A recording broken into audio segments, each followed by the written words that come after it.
तुम्ही आम्ही छत्रपतींचे मावळे आहोत आणि छत्रपतींचा मावळा हाच आमचा खूप मोठा धर्म आहे महाराज. ठीक आहे ना. याच्यापेक्षा अजून आमचं कार्य काय असावं.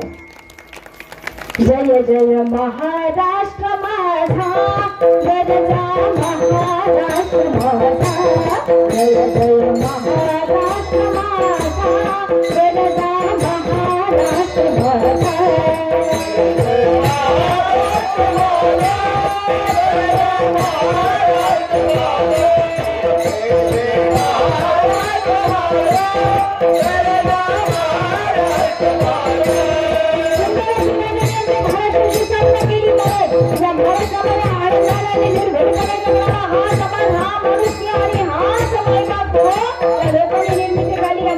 काय उपकार करावा आणि लेखकांनी मला या समाजाबद्दल या महाराष्ट्राबद्दल बोलावं. काय आहे आमचा महाराष्ट्र. कितीही मायबा पोटाचा जयजयकार केला तरी तो कमीच आहे महाराष्ट्र. आणि एवढं महत्व आलं कशाला. तर उद्गात आणि तो निर्माता आमचा हाच राजा आहे महाराज. पुन्हा पुन्हा सांगावं असं वाटतं. जय जय महाराष्ट्र माझा, जय जय महाराष्ट्र माझा, जय जय महाराष्ट्र माझा, जय जय महाराष्ट्र माझा.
त्यांचं जेवढा उदो करावा ना महाराज तेवढा कमीच आहे. अहो राजांच्या काळामधल्या मावळ्यांचा विचार केला ना महाराज तर थोडासा प्रश्न पडतो.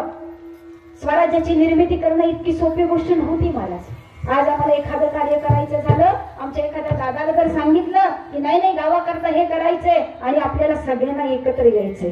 अहो आमचा दादा कधी कधी उत्तर देतो, अरे तुम्ही वा पुढं, मी जरा येतो, माझं थोडंसं काम आहे, मला उसाला पाणी द्यायचंय, घरातलं हे काम आहे, मी माझं तेवढं झालं की येतो, तोपर्यंत तुम्ही जा पुढं, मी आलोच मागणं. आमचा दादा परत येऊ दे नाही तर नाही पोचू दे, पुन्हा काही संबंध येत नाही, परंतु चांगल्या कार्याकरता समाजाकरता महाराज आमचं कार्य आणि आमचं मावळं किती पुढे असतात याचा विचार आम्हाला करावासा वाटतो. ठीक आहे ना. महाराजांनी अनेक मावळे मैबाप गोळा केले, ना जातीचा ना धर्माचा ना पंथाचा. अहो जो जो जो गुणवंत असेल, ज्याला गाणपट्टा चालवता येईल, मायबापो ज्याला सुंदर तलवारबाजी करता येईल, असे जे जे कोणी मावळे भेटले मायबापो राजांनी सगळ्यांना एकत्र करायला सुरुवात केली. महाराज राजांकडून अनेक गुण आपल्याकडे शिकण्यासारखे बरं का. एकी कशी असावी, जाती धर्माचा विचार न करता मायबाप रयतेसाठी काम करणार असं एक सुंदर आदर्श हे व्यक्तिमत्व म्हणजे राजा आहे. अजून किती गुण आपण त्यांच्याकडून घ्यावे. मुलगा कसा असावा, स्वराज्य कसं असावं, रयतेचा राजा कसा असावा, आई वडिलाचा मानणारा सुपुत्र कसा असावा. अरे अजून काय बोलावं या राजा करता. पुन्हा पुन्हा प्रश्न पडतो. अहो एक वेळ अशी होती, एक मावळा असा होता राजा. अहो राजा शेजारी असलेल्या कौस्तुभ किल्ल्यावरती राजमाता जिजाऊंना रायगडावरती असताना समोर आपल्या दुश्मनांचा मायबाप निशाण दिसावं. राजांना सांगावं, राजा त्या किल्ल्यावरचं ते निशाण गेलं पाहिजे आणि काही झालं तरी तो कौस्तुभगड आता आपला झाला पाहिजे. कोंढाणा किल्ल्याचा विचार चालू झाला. महाराज आईनं यावं, राजाला जवळ बोलवावं, राजा काही झालं तरी तो कोंढाणा किल्ला आपला झालाच पाहिजे. आई साहेब जशी आपली आज्ञा. येत्या अष्टमीला तो किल्ला आपला असेल राजा. राजा, हाच अभिमान मला कायम तुमच्याबद्दल असतो. कोणतीही कामगिरी हाती घेतली तर ती पार पडल्याशिवाय राजा कधी माघारी आलेले नाही. फारच बारकी नाही का? आईचा शब्द आणि तो मुलांना कसा पाळला पाहिजे. आज आमची आई बाळाला सांगते, फक्त तांब्या भरून दे. आई फक्त किचन मध्ये असते, हॉल मध्ये आलेले पाहुणे बसलेले असतात. फक्त आई एकच सांगते, बाळा पाहुण्यांना फक्त तांब्या भरून दे. आमच्या पप्याला जर काही गडबड असली तर पप्या आईला सांगतो, आई ती तुझं तू बघ, मला काम आहे, मी निघालो बाहेर. हा आमचा शोभा राजा महाराज. ठीक आहे ना? मी आपल्या मुलाला नाव ठेवत नाही, परंतु या मुलांवरती संस्कार असणं अत्यंत गरजेचं आहे. आई वडिला करता ही मुलं झटलीच पाहिजेत. आई वडिलाचा शब्द या मुलांनी पाळलाच पाहिजे. तरच महाराज आमची पुढची संस्कृती आणि आमचा पुढचा देश हा योग्यरीत्यानं पुढे चालू शकतो.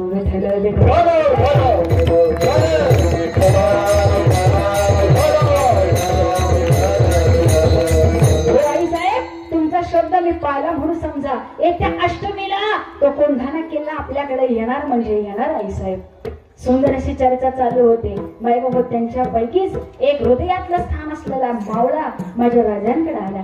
राजा राजा राजा, अरे किती बोलतो राजा राजा, बोल कशा करता आला, काय काम आहे तुझं? राजा, अहो माझ्या रायबाचं लग्न ठरलं.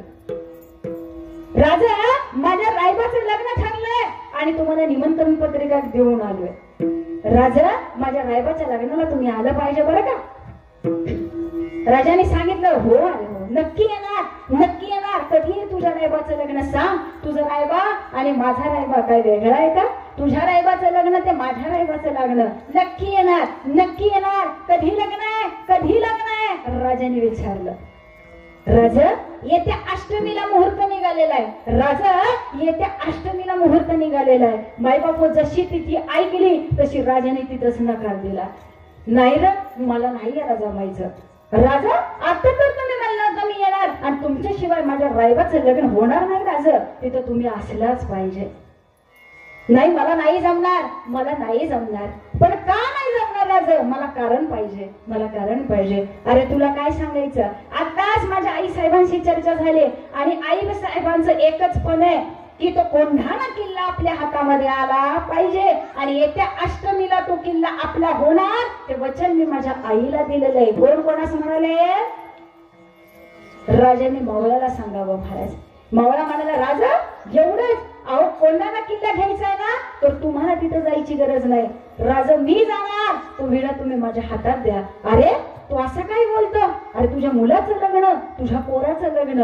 बायबाप बारकाने विचार करा. आपल्या मुलीचं लग्न 8 दिवसावर यावं, आपल्या मुलाचं लग्न 8 दिवसावर यावं आणि घरातल्याने आपल्याला सांगावं, नाही तुम्हाला 1 महिन्याभरासाठी काशीला जावं लागेल, दर्शन करून यावं लागेल. महाराज, आम्ही तिथंच सांगू, तुमची काशी बी राहू द्या, तुमची वाराणसी बी राहू द्या, त्र्यंबकेश्वर पण राहू द्या. जोपर्यंत माझ्या मुलाचं लग्न होणार नाही, आम्ही कारण सांगतो, आता धावपळीत आहे, आता काही करता येणार नाही, आपण ते काम नंतर बघू, पहिल्यांदा मुलीच्या लग्नात ना आम्हाला मोकळं होऊ दे. आमची कारण आहेत महाराज. मग तिथं किल्ला जर जिंकायला जायचं असतं तर आमच्या लोकांनी काय उत्तर दिलं असतं, फक्त याचा विचार प्रत्येकाने करावा. मायबापा मावळ्याने सांगितलं, नाही राजा, तुम्ही नाही ना लग्नाला तर माझ्या रायबाचं लग्न सुद्धा नाही होणार. अहो जर करायचंच असेल तर काही हरकत नाही, आधी लग्न कोंढाण्याचं आणि मग माझ्या रायबाचं. मायबापा उत्तर आलं. शिवाजी महाराजांच्या डोळ्यातनं घरघराश्रू चालू झाले. महाराज, अरे मावळा असावा तुझ्यासारखा, कारण हृदयातलं स्थान असलेला सर्वात जवळचा मावळा की ज्यानं एकही वार आतापर्यंत शिवाजी राजांवरती येऊ दिला नव्हता. शिवाजी महाराजांवरती आलेले सगळे वार झेलणारा तो एकमेव मावळा तानाजी मालुसरे.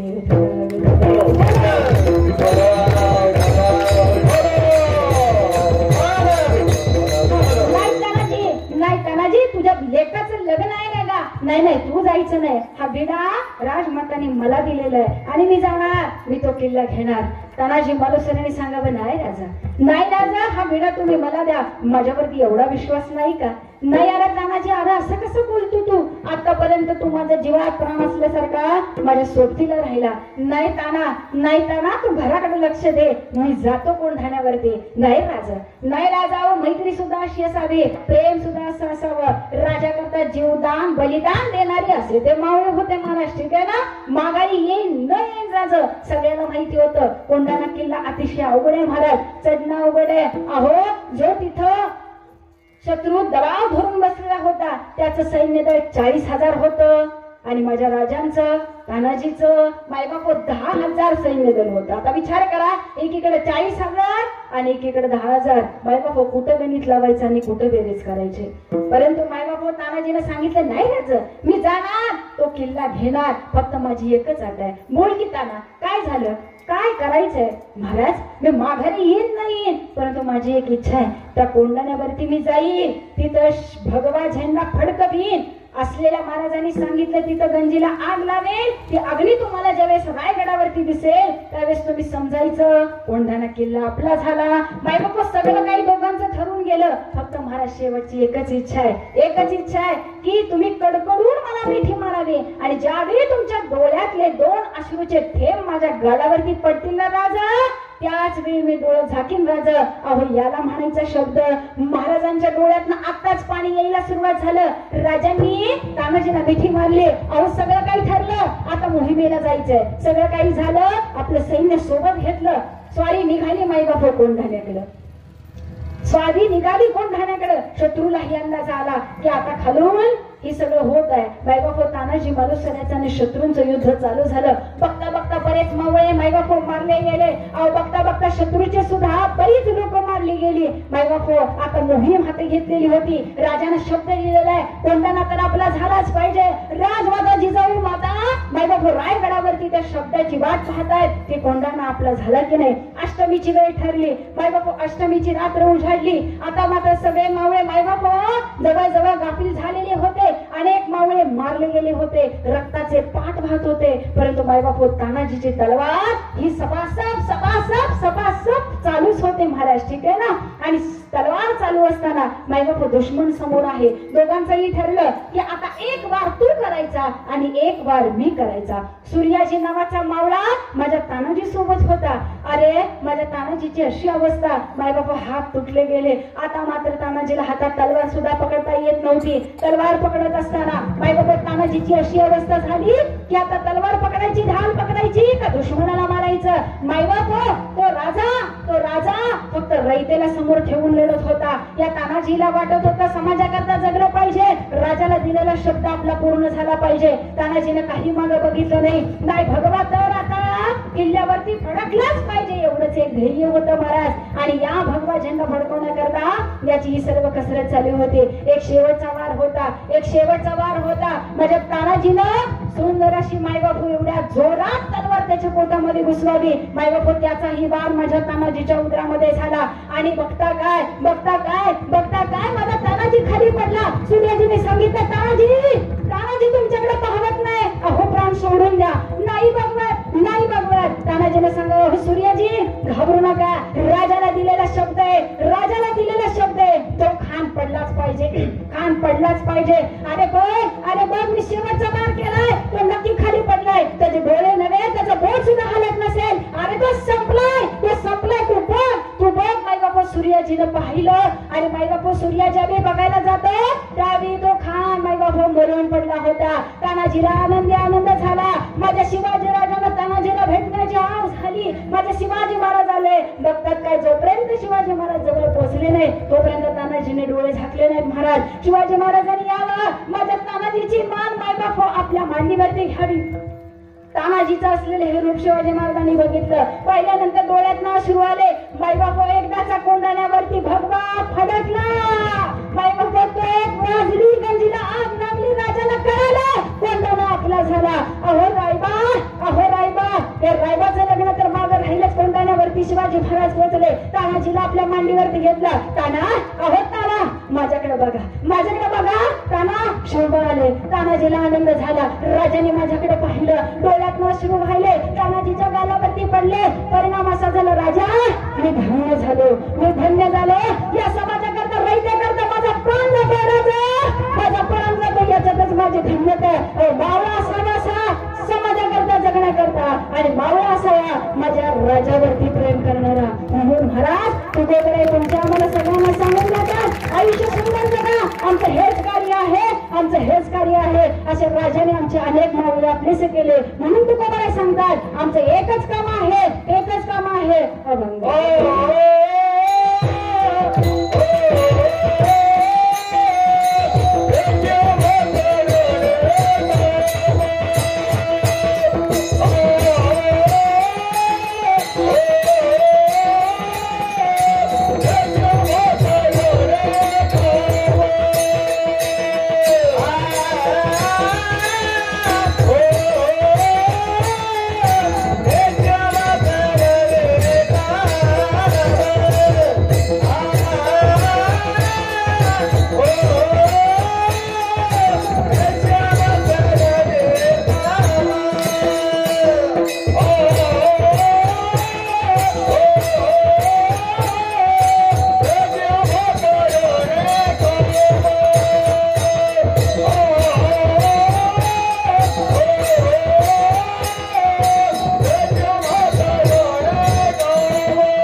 शिवाजीराजांनी एकच वाक्य बोललो महाराज. ठीक आहे ना. कोंढाणा आला गड आला मात्र सिंह गेला. बाईबापा सुंदर अशा बोधकथा आम्हाला शाळेमध्ये होत्या. ठीक आहे ना.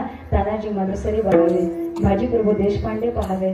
बाईबापू राजांबरोबर इतका सुंदर मावळा होता ना इतके सुंदर मावळे होते ते फक्त राजांनी सांगावं आणि मावळ्याने काम करावं. ठीक आहे ना महाराज. आज आमच्या कमिटीमध्ये अध्यक्ष असतात उपाध्यक्ष असतात गावचे सरपंच असतात उपसरपंच असतात. परंतु महाराज यांचा सुद्धा आदेश किती लोक पाळतात हे ज्याचं त्यांना ठरवावं. परंतु राजांकरता माईबापो मावळ्यांना माहितीये की आपण एकदा का मोहिमेवर गेलो तर माघारी परत येणार नाही महाराज. परंतु ते मावळे असे होते अहो लढायला तर पुढे आहेतच आहेत परंतु मरायला सुद्धा माईबापू हे मावळे पुढे जात होते.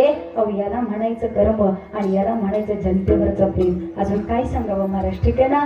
आज मरणाची आणि कठीण प्रसंगाची वेळ आली तर आमच्यासारखी लोक हातभर मागं सरतात. बाबा त्यांची भांडणं लागलेत त्यांची लागू दे फक्त तू मध्ये सोडवायला जायचं नाही. कारण ती उगा दोघे आणखीन कोणी कराव्यात. एखादा पोरगा एखादा दादाचा मायबाप गाडीवरून ऍक्सिडेंट झाला तर मला शेजारी उभी असलेली लोक सुद्धा आता उचलायला जात नाही. कारण त्यांना माहितीये ते परत पोस्टमॉर्टम साठी पोलीस येणार. ते कसं झालं काय झालं ते चौकशीसाठी परत काही दोष नसताना बाकीच्यांना उचलून येणार. महाराज आम्ही घाबरायला होतो का. असं नको व्हायला महाराज. आम्ही काही संकट आलं तर 4 हात आम्ही लांब राहतो. त्यांचं तिकडं काही का होना परंतु माझा नवरा त्यात नको माझं पोरग त्यात अडकायला नको माझी पोरगी त्यात सापडायला नको. महाराज आम्ही फक्त आज आमचा विचार करत राहिलो, ठीक आहे ना. हा त्याच्यामध्ये आणि आमच्यामध्ये फरक आहे. आज दादांनी शिवराजा करता, या शिवरायांकरता मायबापू एवढ्या लांबून ती ज्योत इथपर्यंत आणली. परंतु दादा त्याचा एकच अर्थ आहे, ही ज्योत तिथं पेटवायची आणि ती ज्योत तिथून पेटवून मायबापू आमचे दादा पळत पळत इथपर्यंत आणतात. बरोबर ना. पळत पळत आणली ना दादा, का गाडीत बसून आणली? वा, एकदा जोरदार त्यांचं कौतुक करा बरं. काही जण असे नसू शकतात ना, आता पळायला मावळेच उरले नाही, आता कोण पळणार? 10 किलोमीटर 9 किलोमीटर 5 किलोमीटर पळणारे दादा असतात. आता मुलंच उरली नाही तर मनच बरं म्हणतात राहू दे पळायचं, बसा गाडीत, जाऊ दे गाडी 10-15 किलोमीटर पुढं. असं काही झालेलं नाही, ठीक आहे ना. परंतु मला असं वाटतं की तुम्ही सुंदररित्या ते कार्य करतात, राजांना नक्कीच आनंद आहे. परंतु दादा या ज्योतीने ती ज्योत पेटवली. मला असं वाटतं आयुष्यात जगत असताना महाराज आम्ही एका ज्योतीनं दुसरी ज्योत पेटवली ना तर एक सुंदर कार्य करतोय, त्यानं दुसऱ्याला सुंदर कार्यासाठी हाताशी घ्यावं. आम्ही छान वागतो तर आणखी 2-3 आपल्या सोबत कशी येतील, आपला समाज कसा सुधारेल, आपलं गाव कसं सुधारेल, गावामध्ये सुंदर असा प्रचार प्रसार कसा होईल. या कार्यक्रम करता तुम्ही सुंदर असं लेझिम ठेवलं, सुंदर असं झांज केलं आणि महाराज ही सुंदर उपक्रम तुम्ही राबवला. राजांनी सुद्धा त्या काळामध्ये ते सगळं केलेलं होतं महाराज. फक्त जाता जाता सांगून जाते, माझे अनेक दादा लोक, माझ्या अनेक छोट्या मोठ्या ताई आहेत, तुम्ही त्यांच्याकरता हे व्यासपीठ उपलब्ध करून दिलं ही खूप मोठी गोष्ट आहे. कारण त्यांच्यातनच महाराज एखादा मावळा सुद्धा जागा होऊ शकतो. त्या मुलांकरता तुम्ही वक्तृत्व स्पर्धा ठेवू शकता, एखाद्या दिवशी तुम्ही रक्तदान शिबिर घेऊ शकता. गरज असलेल्या व्यक्तीला मायबाप होते रक्तदान अतिशय उपयोगी पडतं. हे सुद्धा अतिशय सुंदर कार्य आहे. त्यामुळे आपल्या गावाकरता सुंदर असा कार्यक्रम आपण इथे नियोजित केला.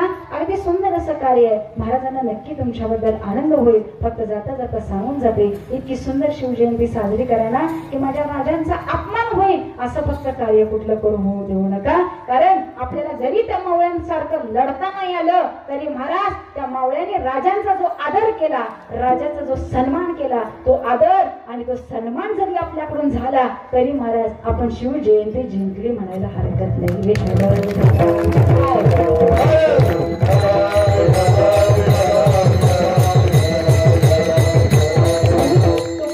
आणि राजाने आम्हाला हे शिकवलं की आम्ही धर्म प्रचार वाढवला पाहिजे, धर्माकरता कार्य वाढवलं पाहिजे आणि धर्माचा प्रचार प्रसार करण्याचा मायबापू हा हेतू आम्ही आमच्या हातामध्ये घेतला पाहिजे असं म्हणायला हरकत नाही. ठीक आहे ना महाराज.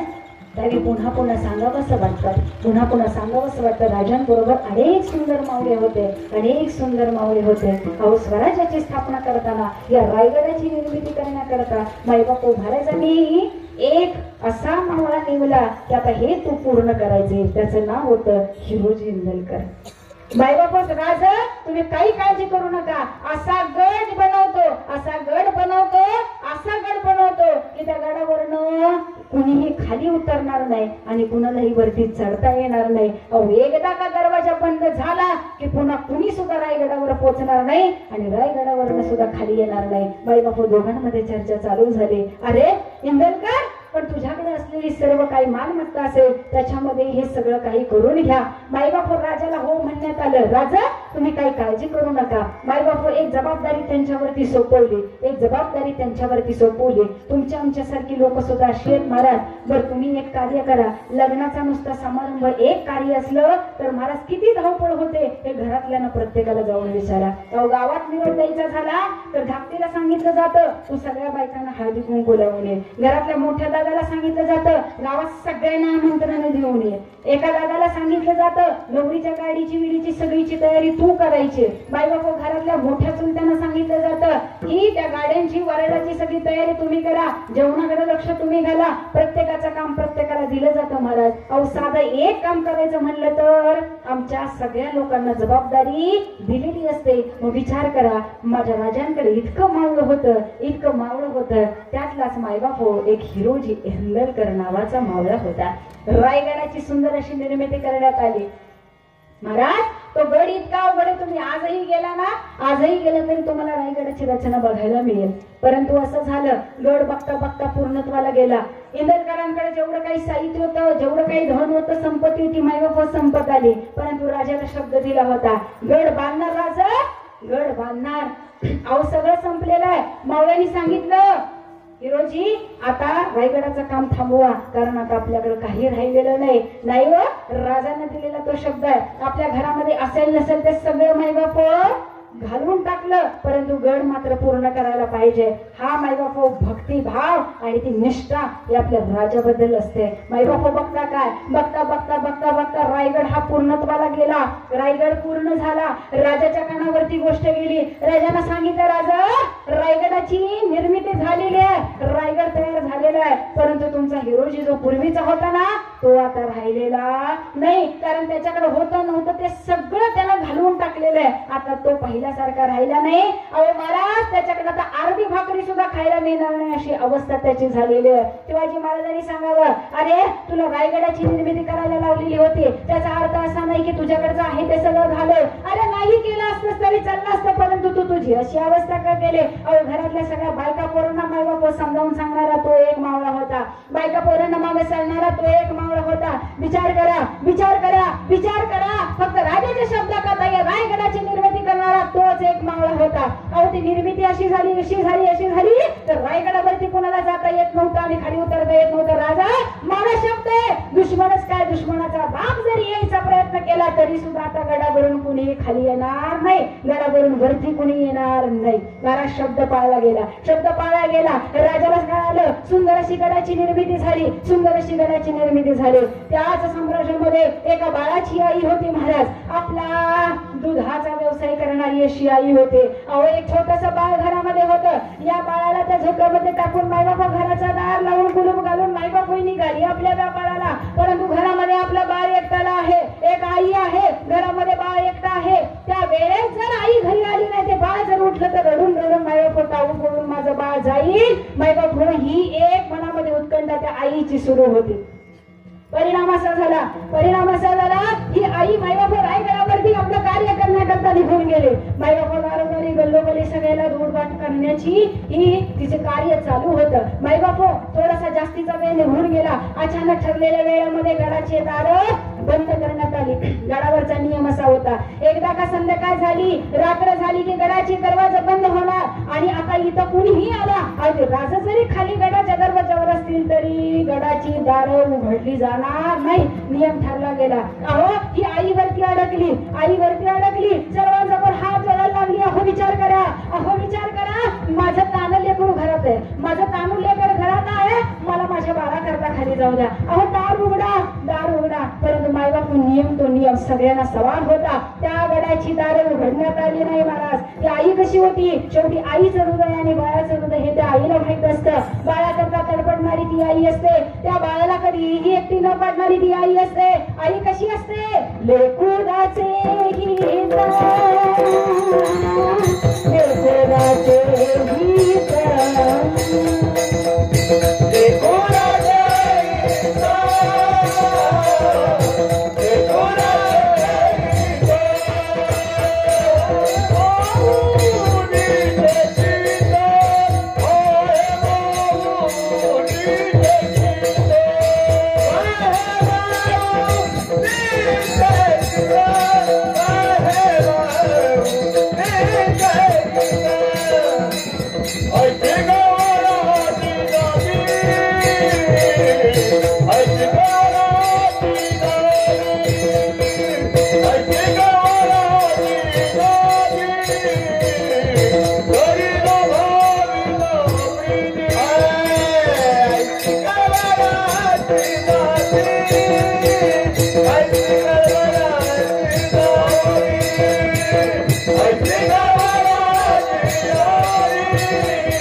मला माझ्या बाळाला बघू द्या.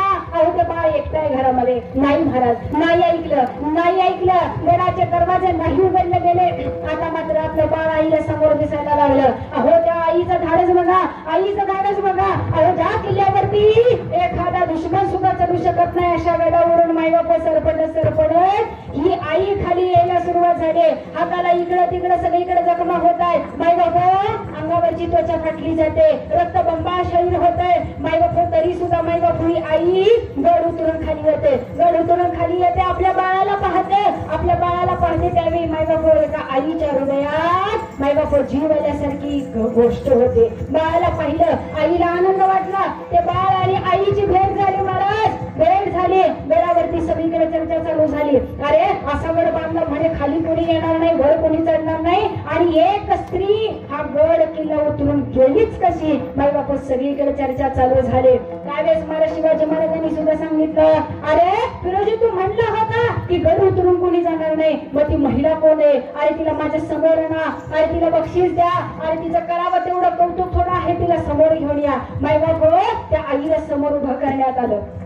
मायबाप चर्चा चालू झाली. हा गड कुणीही मायबाप उतरू शकत नव्हतं, परंतु इतिहासातच नव्हे मायबाप असलेल्या संपूर्ण चरित्रामध्ये आणि संपूर्ण मायबाप आयुष्यात फक्त एकच व्यक्ती तो गड उतरून खाली आले, आणि ती म्हणजे माझी हिरकणी होते. ना कोणता पुरुष मायबाप गड चढून वर गेला, ना कोणता पुरुष गड उतरून खाली आला, परंतु एका महिलेनं, आणि ती सुद्धा ताकद हिरकणीची नव्हती, मला ती ताकद एका आईच्या हृदयाची होती.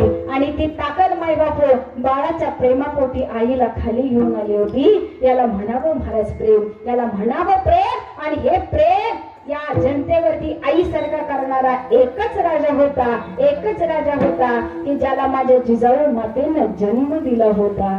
माझ्या जिजाऊची पुण्याई आज आली लखनाला, माझ्या जिजाऊची पुण्याई आज आली लखनाला.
शब्दात इतकी ताकद आहे. शिवाजी महाराजांनी एक शब्द टाकावा आणि तो मावळाने झेलावा एवढी ताकद आहे शब्दामध्ये.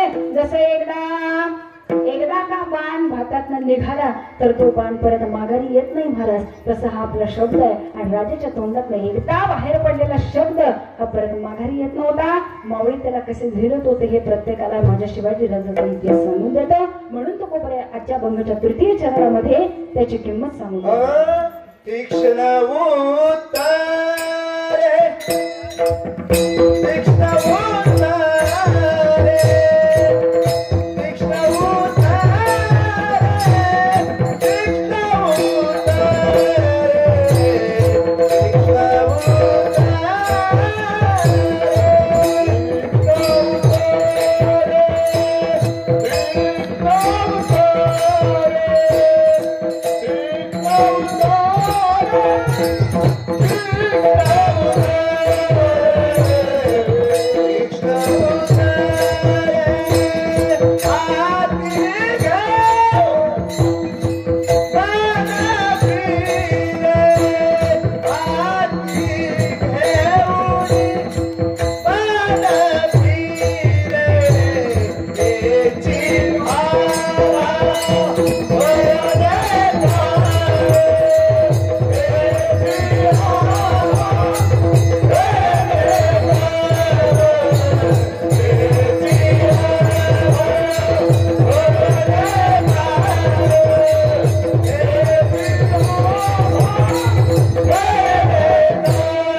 धर्माचे पालन करणे पाखंड खंडन हेची आम्हा करणे कामा बीज वाढवावे नाम तीक्ष्ण उत्तरी हाती घेऊन बाण फिरे हेची आम्हा करणे कामा बीज वाढवावे नाम विठ्ठल विठ्ठल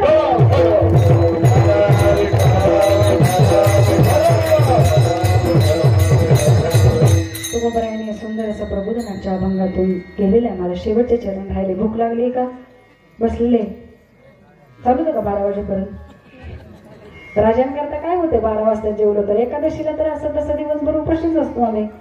बार्शीला उपवास सोडतो कुणाचा सोमवार असतो दिवसभर काय खातात तेव्हा असू द्या महाराजांकरता आजची रात्र उपवासात काढा जमल का काय मावळ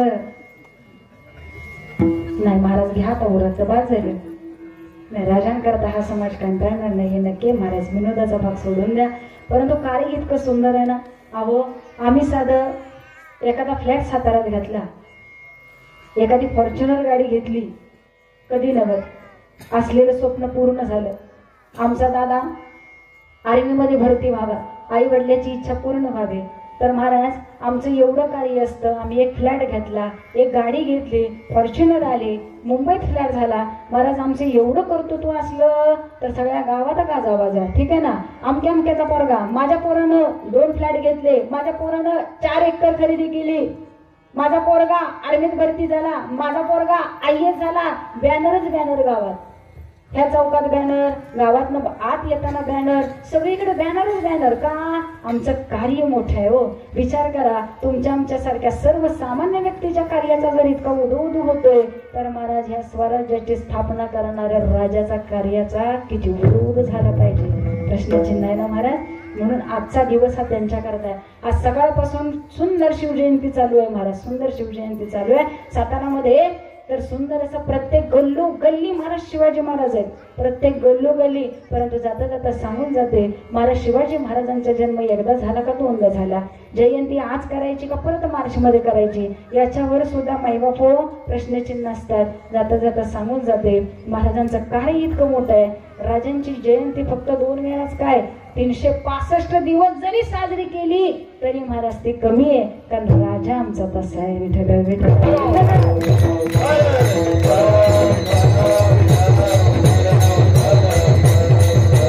काय सांगा महाराज राजाचं कार्य इतकं छान आहे ना कार्य इतकं छान आहे.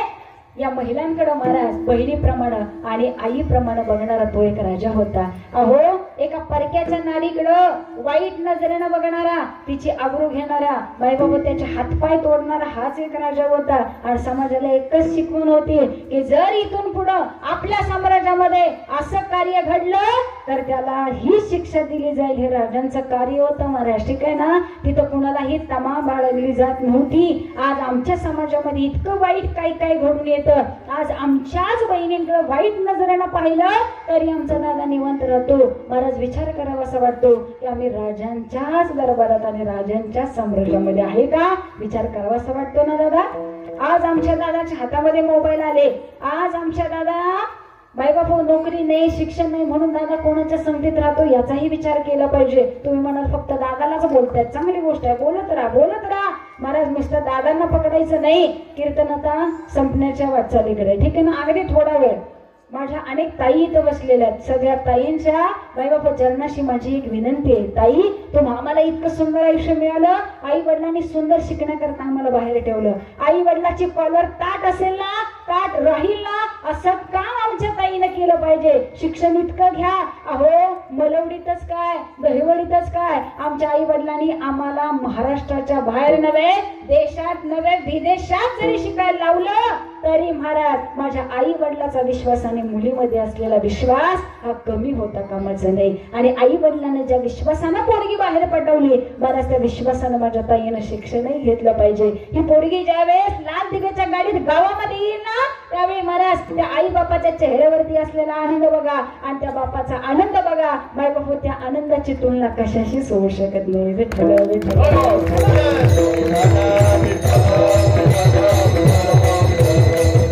या ताईनं बाई बापू एवढं जरी जपलं ना तरी आपण राजाच्या रणरागिणी आहोत. बाई बापू हा मानाचा मुजरा आम्ही या महाराष्ट्रामध्ये असलेला हक्कानं सांगू शकतो आणि आनंदानं ठणकावून सांगू शकतो, अरे आम्ही राजाची लेक आहे. ठीक आहे ना. एक तरुणी मायबाप रस्त्याने निघालेली होते. मायबाप तिच्या मागे 3-4 गुंडे लागलेले होते. काय माहिती आता आपली आबरू राहते की नाही. मायबाप स्वतःचं संरक्षण करण्याकरता ही तरुणी रस्त्यानं पळत होती. अंधारी रात्र होती. आता लपायचं कुठं, जायचं कुठं. मायबाप खिडकीतनं एका दारामध्ये एक घरामध्ये दिवा लागलेला होता. त्या दिवा लागलेल्या घरामध्ये तिनं दार ठोठावलं.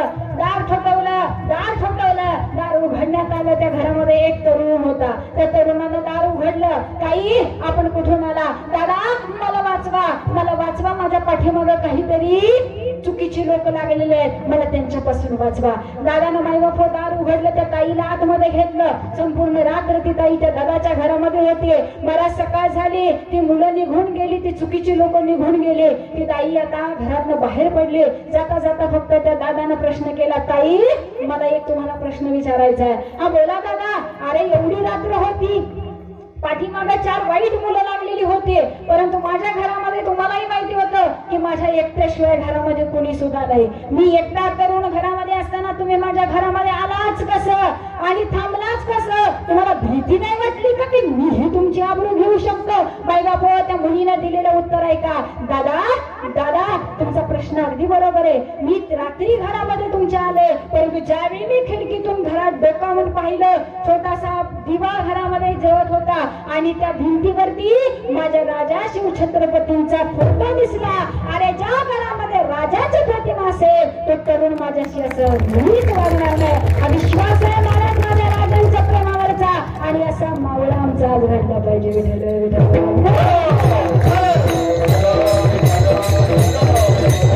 कारण माझ्या अफजल खानाला राजाला सांगितलं होतं, हम घर घर में अफजल खान पैदा करेंगे, हम घर घर में अफजल खान पैदा करेंगे. राजाने दिलेलं उत्तर आहे का. अरे तुम्ही घराघरात अफजल खान पैदा करा, परंतु आमचा राजा प्रत्येक घरात घुसून अफजल खानाला बाहेर काढेल आणि प्रत्येक अफजल खानाला मायबाप मृत्यूमुखे पाडेल. एवढा राजा आमचा कणखर होता.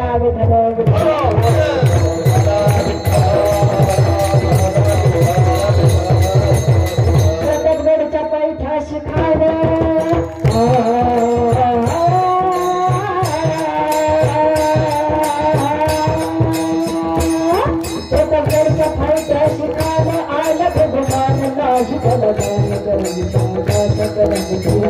शिवाजी राजा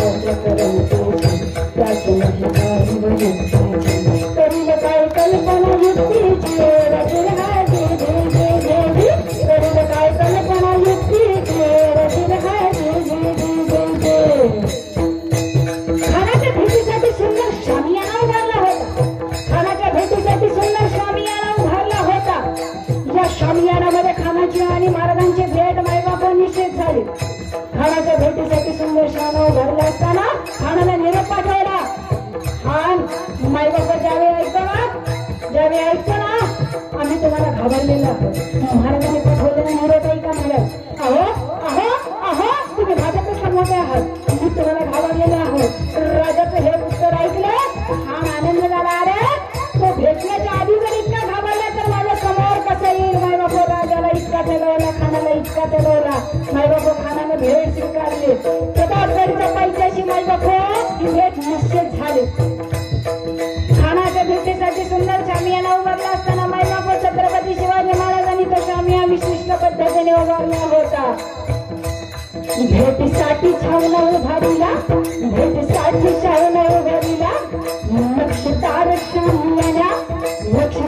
शामियानाला नक्षतार सुंदर असा तो शामियाना होता. हिरे गडी मोठी सगळं काही मायबाप होता शामियानाला जोडलेलं होतं. खानाला ते पाहिलं की खानाला आनंद होईल अशी शिवाजीराजांची युक्ती होते. मायबाप अफजल खानाच्या मनाला जिंकावून आणि मनाचं खच्चीकरण करावं हा पहिली युक्ती माझ्या शिवाजीराजांची होते.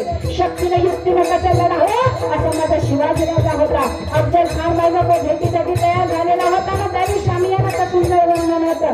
झमसाठी भेटीसाठी शामियानाला नक्षीदार शामियानाला अशा या शामियाना खान दौलत दुलत आला, खान दौलत दुलत आला. सय्यद पंडिताच्या संगतीला, सय्यद पंडिताच्या संगतीला शिवताच्या संगती महला, शिवताच्या संगती महला. शिवा महाराज नावाचा एक दंबारी होता. म्हणतात ना होता शिवा म्हणून वाचला शिवा. शिवताच्या संगती महला, शिवताच्या संगती महला. अशा या सुंदर शामियानामध्ये खान आला. खान आला राजांना म्हणतो कसा आओ शिवाजी आओ हमारे गले लग जाओ आओ.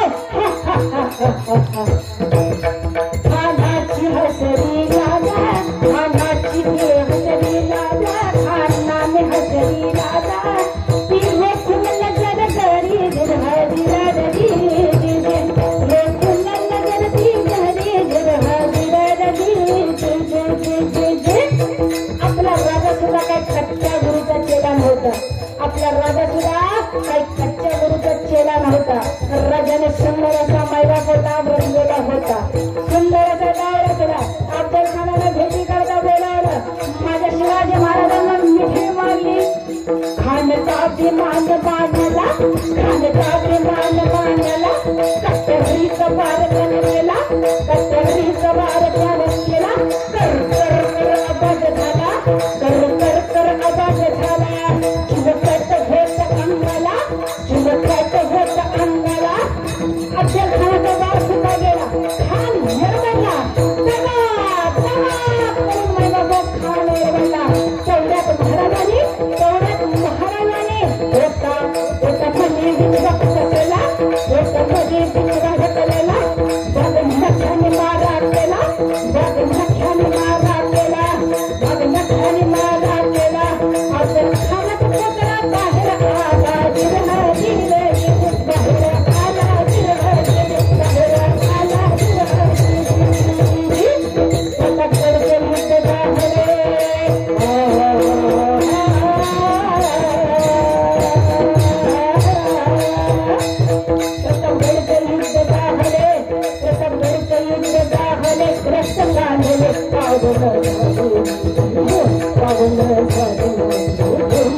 शत्रु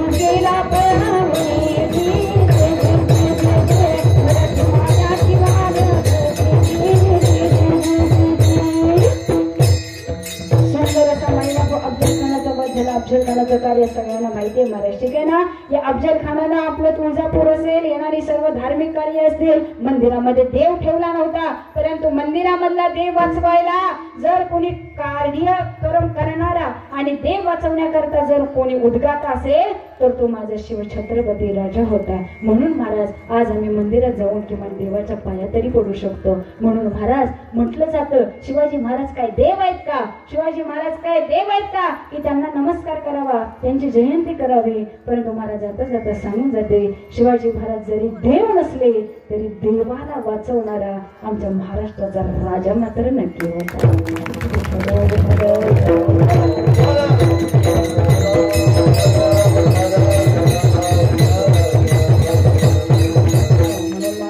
माझ्या महाराजांनी सगळ्यांना आपलंसं केलं. ना जात ना धर्म ना पंथ काही मानलं नाही. जसं माझ्या वारकरी संप्रदायाने सगळ्यांना आपलंसं केलं. सगळ्यांची येथे काही अधिकार ठीक आहे ना. तसं माझ्या राजांचं आयुष्य होतं. म्हणून तो बऱ्या म्हणतात इथे लहान सहान थोर याचा विचार न करता प्रत्येकाने भगवंताची सेवा करावी आणि राजाच्या कार्य लागावं. तुमच्या आमच्याकडून हे सुंदर कार्य घडावं. ही शिवजयंतीच्या दिवशी आपण महाराजांना प्रार्थना करू. मी मगाशी बोलले आणि परत जाता जाता सांगून जाते हे सगळे माझे दादा मंडळी आहेत, इकडे ताई आहेत. जसे तुम्ही युवक आहात तशी मीही आज एक तरुणी आहे. आपल्यात खूप मोठी ताकद आहे महाराज. आपण रणरागिणी आहोत. आपली किंमत ओळखायला शिका, आपली किंमत ओळखायला शिका. अरे जे पुरुष करू शकतो त्याच्या कितीतरी पटीनं आपण ते कार्य छानरित्या करू शकतो. एवढी ताकद भगवंताच्या कृपेने तुमच्या आमच्यामध्ये दिलेली आहे. कारण माझ्या शिवबा राजांना ताकद देणारी ती एक आदिमाया शक्ती तुळजाभवानीच होती महाराज ठीक आहे ना. आणि त्या शक्तीच्या ताकदीने माझा राजा आज इतकं कार्य करू शकला, इतकं कार्य करू शकला. आई भवानी तुझ्या कृपेने तारीस भक्ताला अगाध महिमा तुझी मामुली बारी संकटाला.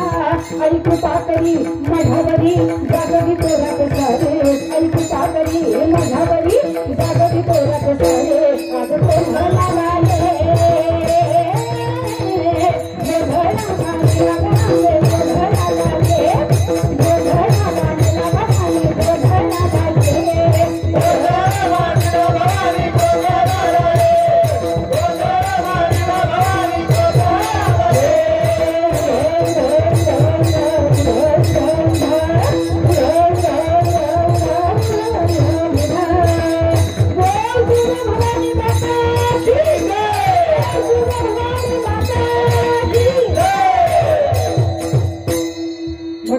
ही आदिमाया शक्ती महाराज ठीक आहे ना. तिचा आशीर्वाद होता म्हणून माझा राजा आज एवढं सुंदर कर्तृत्व करून गेला. म्हणून तुमच्या आमच्या पाठीशी सुद्धा त्या आदिमाया शक्तीची ताकद आहेच महाराज. ती तुम्हा मला ओळखायची. राजांना वाईट वाटेल असं फक्त आपल्याकडून कार्य घडून देऊ नका. व्यसनाला मायबाप या व्यसनापासून फक्त प्रत्येकाने लांब राहा. कारण आज शिवजयंती काही ठिकाणी अशी आम्हाला बघायला मिळाली महाराज राज आज ट्रॉलीमध्ये राजांचा पुढं डीजे आहे आणि त्या डीजेला महाराजांची गाणी नाही 90ची गाणी लागलेली आम्ही पाहिली ठीक आहे ना. आमचा राजा आमचा मावळा नाचतो परंतु आमच्या मावळ्याला 90 घेतल्याशिवाय नाचताच येणार. मी इथल्या मावळ्यांचं सांगतच नाही, नाहीतर एखादा दादा येईल माझा पुढं. महाराज त्या लेवलचे पण नाही. एका झानाट्यात महाराज खाली पण पडतील कारण तेवढी ताकद बी नाही आमच्याकडं. बोलण्यातनच फक्त 2 तासात कुठनं ताकद येते ती माहिती. त्यामुळे कुठल्या दादानं वाईट म्हणून घ्यायचं नाही. तुमची बहीण म्हणून ताई म्हणून दिदी म्हणून जाताना बोलून जाते. शिवाजी महाराजांना माझा फेक कधीच आवडणार नाही. आम्ही आमच्या कपाळाला चंद्रकोर लावली, आमच्या मिशीला सुंदर तीळ दिला, सुंदर अशी दाढी वाढवली, सुंदर असा भगवा फेटा डोक्याला घातला की महाराज आम्ही राजांचे झालो असं होत नाही. हे माझ्यापेक्षा तुम्हाला जास्तीचं मान्य करावं लागेल. याचा अर्थ असं नाही की तुम्ही महाराजांची भक्ती सोडून द्या. जे कोणी करत असेल ते त्याच्या मनाला लागेल. जे कोणी असं वागतच नाही त्याला माझ्या शब्दाचं वाईट वाटणार आहे का महाराज? नाही वाटणार. त्यामुळे सगळ्यांनी छान वागावं, राजा करता सुंदर जीवन जगावं. मी म्हणते 2 तासाची मिरवणूक नको, अख्खी रात्र मिरवणुकीत घालवा. नका जाऊ घराकडं, नुसतं नाचा. राजांना आनंद होईल असं सगळं जगा, परंतु फक्त राजांचा अपमान होईल असं कोणतंही कार्य करू नका. आणि राजांना आनंद वाटलं जसं आपल्याला वाटतं ना, राजा तुम्ही पुन्हा या, राजा तुम्ही पुन्हा या, आम्ही बोलवतोय. फक्त ते पुन्हा आल्यानंतर हे चित्र त्यांना बघवलं गेलं पाहिजे. राजांच्या महाराष्ट्रामध्ये महाराज एखाद्या स्त्रीवरती मायबाप अत्याचार होतोय आणि त्या स्त्रीवरती झालेला हा अत्याचार बघून राजांना काय आनंद वाटेल का महाराज? काय राजांना छान वाटेल का हे? परंतु महाराज ह्या गोष्टी सुद्धा आज किती वाढत चाललेल्या आहेत याच्याकडेही प्रत्येकाने लक्ष द्या. व्यसनापासून दूर राहा. मायबाप तंबाखू असेल, दारू असेल, हे सगळं वाईट आहे हे मी तुम्हाला सांगायची गरज नाही. जो जसा जगतो त्याला त्या सगळ्या गोष्टींना सामोरं जावं लागतं. आता महाराजांपेक्षा मी वेगळं काय सांगणार. त्यामुळे ताकद वाढवा, शरीर बनवा, दृढ राहा, निष्ठावंत राहा, भक्ती करा, देशासाठी कार्य करा. आपल्या बहिणींना मायबाप त्यांच्या संरक्षणासाठी कायम पाठीमागं उभं राहा. फक्त रक्षाबंधनाच्या दिवशी फक्त आपली बहीण भावाचं नातं पुढे येऊ देऊ नका. या सर्व महिलांकडं बहिणीसारखं बघावं एवढाच एक गोड संदेश मी दादांना देते. आणि ज्यावेळी तुम्ही व्यसनमुक्त व्हाल त्यावेळी मायबाप आयुष्यात तुमचा हात कोणीही धरू शकणार नाही. तुम्ही एक वेळ नाही सरकारी नोकरी लागली काही हरकत नाही. आता लग्नाचं तरी इतकं अवघड झालंय मला आता वाईट काही बोलायचं नाही, परंतु तरी सुद्धा मुलगा निर्व्यसनी असावा ही पहिली अट्ट आमच्या आई वडिलांकडून आहे बरं का. नोकरी काय करतो, शेती काय करतो हे सगळे विषय नंतरचे आहेत, परंतु मुलगा जर निर्व्यसनी असेल तर तो कर्तृत्व नक्की असेल. मी म्हणते थोडं कमी कमवेल, 25,000 नाही 10,000 तरी कमवेल, परंतु जो निर्व्यसनी असेल महाराष्ट्रात 10,000तले एक 7,000 तरी सेव्हिंग ठेवील, 2-3 हजार तो खाण्यापिण्यावारी उडवेल. खाण्यापिणं सुद्धा चांगलं म्हणते मी, चांगलं. त्यामुळं आपलं जीवन तर जगा, आनंदी जगा. 100 रुपयाचा चष्मा घालण्यापेक्षा मी म्हणते चांगला 500-600चा चष्मा घाला. खोट्या चैनी गळ्यात घालून फिरण्यापेक्षा सोन्याची चैनी बनवा. आणि मायबाप 2 व्हीलरवर फिरण्यापेक्षा चांगलं 4 व्हीलर फॉर्च्युनर मध्ये फिरा. मायबाप राजाला सुद्धा आनंद होईल का, कारण माझा मावळा सुंदर जगतोय आणि हे जीवन आपल्याला जगायचंय. फक्त व्यसनापासून लांब राहा एवढाच एक ताईचा संदेश देते आणि मी माझ्या सेवेला पूर्ण विराम देते. म्हणून जगद्गुरु तुकोबर आहे अभंगाच्या शेवटच्या चरणामध्ये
सर्व संत मायबाप मोठ्या संख्येने उपस्थित असलेल्या सर्व कासारवाडी ग्रामस्थ महिला वर्ग असेल, पुरुष वर्ग असेल, आमचा युवा तरुण वर्ग असेल, या कीर्तनामधून जर एखादा काही चुकीचा शब्द गेला असेल, कोणाच्या हृदयाला लागला असेल तर मी क्षमस्व सर्वांची हात जोडून माफी मागते. परंतु राजांकरता बोलत असताना, धर्माकरता बोलत असताना एवढे तर शब्द आम्हाला वापरावे लागतातच महाराज, परंतु लोक